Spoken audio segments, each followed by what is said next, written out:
మిత్రులారా, ముందుగా అందరికీ శుభోదయం. మా పెరట్లో ఉన్న జామ చెట్లు మీకు చూపిద్దామని ఈరోజు నేను ఈ వీడియో తీస్తున్నాను.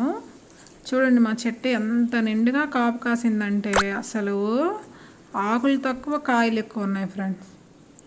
అన్నింటిని నేను చెక్ చేసుకుంటున్నాను. తెల్లగా ఉన్నవి జామకాయలు తీసుకుంటే బాగుంటుంది అన్నమాట. అందుకని నేను కొన్ని జామకాయలని తెంపుకున్నాను. ఇంకా మిగతావి అబ్జర్వ్ చేస్తాను. ఎక్కువైతే చుట్టుపక్కల ఉన్న వాళ్ళకి ఇస్తాను, తక్కువైతే నేనే తినేస్తాను. ఎంత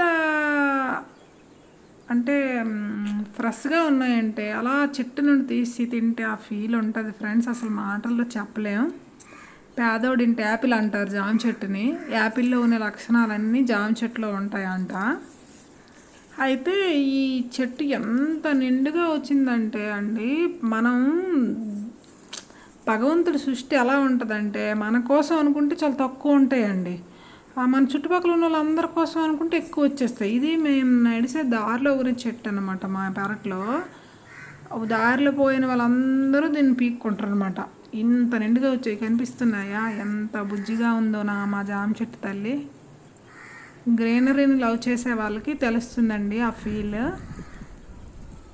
ఆ కిందనే ఏంటంటే శంఖం పువ్వుల చెట్టు అంటారు కదండి, అది తెల్ల శంఖం పువ్వుల చెట్టు కాపుకొచ్చింది. ఈ జామ చెట్టు పువ్వులు తెల్లగానే ఉన్నాయి, ఆ శంఖం చెట్టు పువ్వులు తెల్లగానే ఉన్నాయి. అసలు ఏమిటో తెలుసుకోలేము. అది కూడా ఎంత పచ్చగా, ఎంత ముద్దుగా, ఎంత అందంగా ఉందంటండి.